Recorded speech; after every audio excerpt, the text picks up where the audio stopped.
How's the Orlando 7.8% surge in new listings in February setting the stage for this spring's home buying season? In this month's market update, we're going to discover what this uptick means and how it could impact your real estate decisions in 2024. Today, we're going to unravel the latest trends and statistics that are sculpting the Orlando real estate scene. With a significant increase in options for buyers and a steadily growing interest from sellers, the Orlando market is full of opportunities. By the way, my name is Miguel Malagon with eXp Realty in Florida, and if you'd like to know anything else about buying, selling, relocating, or investing in real estate, feel free to contact me. All of my information is in the description below, and I'd love to connect with you to talk about your specific needs. Before we dive into the market report, I want to take a quick moment and explain the geography and the city boundaries here in Orlando. Understanding the difference between Orlando, the city, and Metro Orlando can be very helpful when navigating the area, and especially when we're looking at real estate. Orlando itself is a city in Central Florida, the county seat of Orange County, and it's a vibrant and growing economy with a population of over 300,000 people. Orlando's city limits are interesting, actually. They resemble a checkerboard pattern with pockets of unincorporated Orange County surrounded by the city. This means that areas get services from both the city and the county. And this complex layout also explains why the Orlando city's population is lower than Metro Orlando's population. Metro Orlando, also known as Greater Orlando or the Orlando-Kissimmee-Sanford Metropolitan Statistical Area, is a designation that defines an economically connected region. In our case, Metro Orlando is a much larger region that encompasses Orlando and several surrounding cities and counties. It's a sprawling metropolitan area with a population of over 2.7 million people. The counties included in Metro Orlando are Orange County, which is where Orlando City is located, and it's a major player in the metro area's economy. We have Seminole County, which is north of Orlando, known for its beautiful lakes and growing communities. Osceola County, home to the world-famous theme parks such as Walt Disney World and Universal Studios.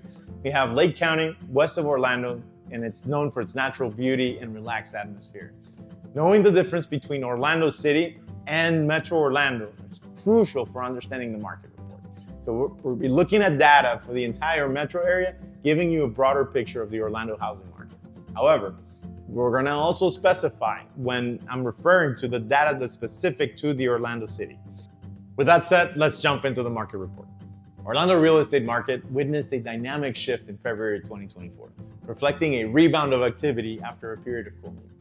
Inventory levels rose to 8,589 homes, marking a 4.5% increase from January and a significant 54.6% jump compared to February of last year. This growth in inventory is a crucial development, signaling a more balanced market and offering more choices for buyers. February saw a surge in closed sales of 2,174 transactions completed, representing a notable 26.5% increase from January and a slight decrease of 2.9% year over year. This uptick in sales indicates a recovering market as buyers are capitalizing on a wider range available for properties and sellers find success in a more active marketplace. The median home price in Orlando rose to $377,000 in February, up 4.7% from the previous month, and yet showcasing a 5.3% increase from the same period last year. Interest rates slightly increased to 6.6% in February, up from 6.5% in January, influencing borrowing costs and buyer affordability. Despite this minor rise, the market's overall activity remained robust, indicating a strong buyer confidence and a healthy demand for housing in Orlando. Examining sales by price range, the most significant activity was observed in the $300,000 to $500,000 brackets, aligning with the median price range and highlighting a strong demand in this segment. The luxury market, with home prices over $1 million, also showed a notable strength, reflecting a diverse appetite for Orlando's real estate buyers. For months of supply index, the supply of homes decreased to 3.95 months of supply in February. That was down from 4.78 months of supply in January. This reduction indicates a market that's becoming more competitive with faster sales and potentially higher demand for homes. The lower months of supply typically signifies a seller's market, where the demand for the homes exceeds the supply, leading to quicker sales and possibly higher prices. On average, homes took 57 days to sell, consistent with January's days on market, and indicating a market that has a steady movement. So for list to sales price, we remain stable at 97%, showing that homes are still selling close to their selling prices and a sign of a healthy market. For listings, we saw, again, a 7.8% increase to 3,799 new listings in February, indicating more sellers are entering the market. For pending sales, they increased to 3,891. That was up 17.8% from January, suggesting a robust pipeline of future sales. So let's break down the data by property type. For single-family homes in the Metro Orlando region, we saw that there were 2,221 closed sales on single-family homes, 4.7% increase compared to February of 2023. The median sales price was $434,945, representing a 4.8% increase from the previous year. For new sales and listings, there were 2,716 pending sales, 3,171 new listings on the market, indicating a robust and active market. When we talk about homes for sale, the inventory levels increased to 31.8% to 6,743 units, offering, again, more options for our buyers. For months of supply, we had an inventory that was 2.8 months of supply, significantly up by 47.4% from the previous year. Again, moving us closer to a balanced market. So single-family homes market in Orlando displayed a healthy growth in February, with an increase in both sales and prices, indicating a strong demand. Now, let's look at the market for townhomes and condos. For townhomes and condos, there was a significant increase in closed sales, reaching 725, up 15.1% from the previous year. For the median sales price, it rose to $310,000, reflecting a 6.9% year over year.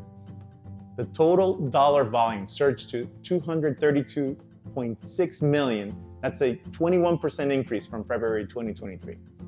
The list to sales price was at 97.1% for the original list price, showing again market stability. From the time to contract, properties took an average of 33 days to go under contract, which is faster than the previous year of 37 days. The time to sell, the median time to sell, increased to 78 days, longer compared to 71 days in the previous year. So new pending sales, there was a decrease in new pending sales to 846, that was down 10.8% from the previous year. For new listings, they increased to 1,223, a significant rise to 34.7%, offering, again, more options for buyers. When we talk about townhomes and condos available for sale, the inventory expanded to 3,231 units, a substantial increase of 86.9%, moving towards a balanced market. For months of supply, we had 4.1 months of supply, indicating, again, a shift to a more balanced market, which a balanced market, 5.5 months of inventory, anything above that, a buyer's market.